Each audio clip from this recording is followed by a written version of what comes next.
দেশ ও দেশের বাইরে সকল দর্শককে সাফা বাংলা টিভিতে স্বাগতম। শুরুতে এখনকার প্রধান প্রধান শিরোনামগুলো জেনে নেওয়া যাক। এমন দেশের জন্য যুদ্ধ করেনি মান্না, সিনেটরকে ডিম মারার প্রসঙ্গে যা বললেন ডিম্বালোক। বিএনপি নেতিবাচক রাজনীতি না করলে দেশের আরো উন্নতি হতো। জেদ্দা থেকে স্বর্ণ আনার চুক্তি হয় মিন্টুর সঙ্গে। এবার পুরো সংবাদ। এমন দেশের জন্য যুদ্ধ করেনি মান্না, স্বাধীনতার লক্ষ্য থেকে বাংলাদেশ 16 আনায় পথভ্রষ্ট হয়েছে বলে মন্তব্য করেছেন নাগরিক ঐক্যের আহ্বায়ক মাহমুদুর রহমান মান্না। তিনি বলেছেন, এমন দেশ আমরা চাইনি, এমন দেশের জন্য আমরা মুক্তিযুদ্ধ করিনি।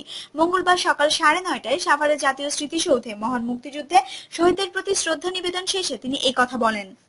আমাদের চাওয়া ছিল একটি কল্যাণকর রাষ্ট্র, যেখানে মানুষের সব ধরনের অধিকার থাকবে, কথা বলার অধিকার থাকবে, ভোটের অধিকার থাকবে, ভাতের অধিকার থাকবে, যোগ করেন মান্না। মুক্তিযুদ্ধের চেতনার ধারে কাছেও নেই আজকের বাংলাদেশ, এমন মন্তব্য করে ডাকসুর সাবেক এই ভিপি বলেন, এদেশে এখন রাতে ভোট হয়, ব্যাংক ডাকাতি হয়, শেয়ার বাজার লুট সহ রাষ্ট্রের হাজার হাজার কোটি টাকা লুটপাট করা হচ্ছে। আমরা এমন বাংলাদেশের জন্য 1971 সালে যুদ্ধ করিনি। তিনি ক্ষমতাসীনদের প্রতি প্রশ্ন রাখেন, রাতে ভোট দেওয়া কি মুক্তিযুদ্ধের চেতনা? মাহবুবুর রহমান বলেন, যে মুক্তির জন্য আমরা 71 সালে লড়াই করেছিলেন সেই মুক্তি আমরা পাইনি। সত্যিকার অর্থে আমরা মুক্তিযুদ্ধের চেতনার ধারে কাছেও নেই, পুরোপুরি পথভ্রষ্ট হয়েছে। স্বাধীনতার সুফল মানুষ ভোগ করতে পারছে না। এ সময় মান্নার সঙ্গে দলীয় নেতাকর্মীরা উপস্থিত ছিলেন। সিনেটরকে ডিম মারার প্রসঙ্গে যা বললেন ডিম্বালোক। এগবয় বা ডিম্বালোক নামে খ্যাত উইল কনলি অবশেষে মুখ খুলেছে। অস্ট্রেলীয় সিনেটর ফ্রেসার অ্যানিংকে ডিম ছোড়া ভুল কাজ বলে স্বীকার করেছে সে। নিউজিল্যান্ডের ক্রাইস্ট চার্চের মসজিদে ভয়াবহ বন্দুক হামলার পর তিনি এই হামলার জন্য মুসলিম শরণার্থী ও অভিবাসীদেরকেই দায়ী করেন। এমন মন্তব্যের মাধ্যমে নিজ দেশে ব্যাপক সমালোচনার জন্ম দিয়েছিলেন তিনি, কিন্তু এর চূড়ান্ত রূপ মানুষ দেখে। উইল কনলি যখন জনসম্মুখে তার মাথায় ডিম ছুড়ে মারে, ফ্রেসার অ্যানিং এর বর্ণবাদী মন্তব্যের এমন প্রতিবাদে দৃষ্টি কেড়েছে বিশ্ববাসীর।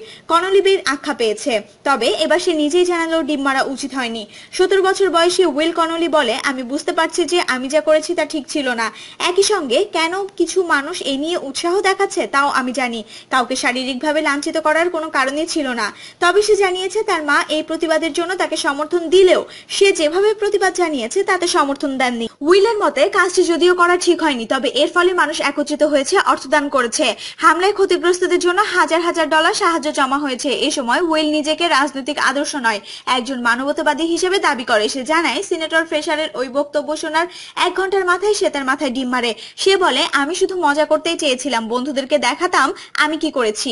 এতখানি আলোচিত হবে বুঝিনি। ডিম মারার পর কনলিকে জাপটে ধরে সিনেটরের দেহরক্ষীরা, তাকে ধরে নিচে ফেলে দেওয়া হয়, একই সঙ্গে চেপে ধরা হয় মেজের সঙ্গে। তখন ব্যথা পেয়েছিলেন কিনা প্রশ্ন করা হলে কনলি জানায়, খুব বেশি পাইনি, আমি শুধু চেয়েছিলাম স্থির থাকতে, কারণ পুলিশ কাছেই ছিল। সাক্ষাৎকারে কনলি আলো বলে, ডিম বালুক উপাধি তার কাছে এখন অত্যন্ত বিরক্তিকর মনে হচ্ছে। বিএনপি নেতিবাচক রাজনীতি না করলে দেশে আরো উন্নতি হতো। নেতিবাচক রাজনীতি পরিহার করে দেশের স্বার্থে স্বাধীনতার চেতনায় উন্নত ও সমৃদ্ধ দেশ গড়ার কাজ সকলকে ঐক্যবদ্ধ হয়ে কাজ করার আহ্বান জানিয়েছে তথ্যমন্ত্রী ডক্টর হাসান মাহমুদ। গতকাল রাজধানীর কাকরাইলে তথ্য মন্ত্রণালয়ের চলচ্চিত্র ও প্রকাশনা অধিদপ্তর আয়োজিত মহান স্বাধীনতা ও জাতীয় দিবস উপলক্ষে প্রামাণ্যচিত্র, আলোকচিত্র প্রদর্শন ও আলোচনা সভায় প্রধান অতিথির বক্তব্যে তিনি এই কথা বলেন। মন্ত্রী আরো বলেন, বঙ্গবন্ধু সুযোগ্য কন্যা শেখ হাসিনার নেতৃত্বে বাংলাদেশের বিস্ময়কর উন্নয়ন আজ বিশ্বে আমাদের সম্মানজনক পরিচিতি দিয়েছে। দেশের অগ্রগতি আরো ত্বরান্বিত হতো যদি বিএনপি জামায়াত নেতিবাচক রাজনীতি না করত। তাই আমি বলবো, শহীদদের ত্যাগ ও স্বপ্নের প্রতি সম্মান জানিয়ে স্বাধীনতার চেতনায় উন্নত ও সমৃদ্ধ বাংলাদেশ গড়াই স্বাধীনতা দিবসের অঙ্গীকার হওয়া উচিত সকলের।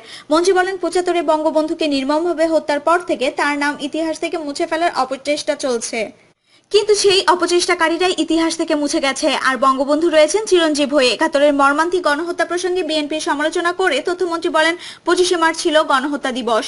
রাষ্ট্রীয়ভাবে ও আওয়ামী লীগ সহ দেশের বিভিন্ন সংগঠন দিবসটি পালন করলেও বিএনপি করেনি। এর আগে মন্ত্রী তথ্য অধিদপ্তরের সহযোগিতায় আয়োজক সংস্থার আলোকচিত্র প্রদর্শনী উদ্বোধন করেন ও মুক্তিযুদ্ধে নারীর অবদান নিয়ে আমরা তোমাদের ভুলব না শীর্ষক প্রামাণ্যচিত্রটি দেখেন। চলচ্চিত্র ও প্রকাশনা অধিদপ্তরের মহাপরিচালক মোহাম্মদ ইশতাক হোসেনের সভাপতিত্বে সভায় আরো বক্তব্য রাখেন তথ্য মন্ত্রণালয়ের অতিরিক্ত সচিব মোহাম্মদ আজহারুল হক, গণযোগাযোগ অধিদপ্তরের মহাপরিচালক ও ভারপ্রাপ্ত প্রধান তথ্য অফিসার জাকির হোসেন, অধিদপ্তরের পরিচালক সম গোলাম কিবরিয়া এতে সূচনা বক্তব্য দেন। জেদ্দা থেকে স্বর্ণ আনার চুক্তি হয় মিন্টুর সঙ্গে। সৌদি আরবের জেদ্দা থেকে বাংলাদেশ দূরত্ব 4584 কিলোমিটার। বিমান আসতে সময় লাগে 5 ঘন্টার মতো। এই সময় কিছু মাল বহন করার বিনিময়ে পাবেন বিপুল অঙ্কের টাকা। এই লোভ সামলাতে পারেননি সৌদি এয়ারলাইন্সের 2 বিমানবালা সাইমা আক্তার ও ফারজানা আফরোজ। দুজনে পেন্টি নিচে করে জেদ্দা থেকে বাংলাদেশে 36 পিস স্বর্ণ আনার চুক্তি করেন মিন্টু নামের এক লোকের সঙ্গে। বাংলাদেশে এই স্বর্ণ রিসিভ করার কথা ছিল রাকিব নামের একজনের, যার বাড়ি কুমিল্লা। কিন্তু গত সোমবার হযরত শাহজালাল রহমাতুল্লাহ আন্তর্জাতিক বিমানবন্দরে পৌঁছার পর ওই দুই বিমানবালাকে স্বর্ণসহ এয়ারপোর্টে আর্মড পুলিশের সহযোগিতায় আটক করে কাস্টম কর্তৃপক্ষ। পরদিন দুজনকে আদালতে হাজির করা হয়। ফারজানা বর্তমানে কাশিমপুর কারাগারে রয়েছেন, আর সাইমা আক্তারকে 2 দিনের রিমান্ড মঞ্জুর করে আদালত। রিমান্ডে পুলিশের জিজ্ঞাসাবাদে সাইমা এসব তথ্য দেন। গতকাল ফের তাকে আদালতে হাজির করা হয়। তবে দুজনের পরিবারই দাবি করছে তারা কখনো এমন কাজের সাথে জড়িত ছিলেন না, তাদের ফাঁসানো হয়েছে। তবে পুলিশ বলছে তারা একটি বড় চক্রের সঙ্গে জড়িত। আগেও এই দুজন এমন কাজ করেছে বলে সন্দেহ করছে পুলিশ। মামলা তদন্ত কর্মকর্তারা এসআই শফিকুল ইসলাম গতকাল মানব জমিনকে বলেন, রিমান্ড শেষে আমরা রোববার তাকে কোর্টে নিয়ে এসেছি। সাইমার কাছ থেকে কিছু তথ্য পেয়েছি, আশা করছি ফারজানাকে জিজ্ঞাসাবাদ করলে আরো তথ্য পাওয়া যাবে। বিমানবালা সাইমা আক্তারের স্বামী তানভীর আহমেদ 2.5 বছর হয় বিবাহ বন্ধনে আবদ্ধ হয়েছেন দুজন। তারা রাজধানীর কলাবাগানে একটি ভাড়া বাসায় থাকতেন। তানভীর আগে একটি বিয়ে করেছেন, ওই স্ত্রীর সঙ্গে তার ডিভোর্স হয়ে গেছে। আগে সংসারে একটি ছেলে আছে, তার বয়স 17 বছর। সে একটি ইংলিশ মিডিয়ামে ও লেভেলে পড়ে। সাইমা 8 বছর ধরে সৌদি এয়ারলাইন্সে বিমানবালা হিসেবে কর্মরত। সাইমার স্বামী তানভীর মানব জমিনকে বলেন, আমাদের বিয়ে হয়েছে 2.5 বছর হলো। সে আগে কখনো এই কাজ করেছে বলে আমার মনে হয় না, আর যদি করেও থাকে আমি জানতাম না। যখন এই খবর শুনেছি আমি খুবই আশ্চর্য হয়েছি। এখন আইনি প্রক্রিয়ায় আমার স্ত্রীকে মুক্ত করার চেষ্টা করে যাচ্ছি। আমার স্ত্রী যেহেতু এই কাজের জন্য আটক হয়েছে, এর জন্য আমি খুবই অনুতপ্ত।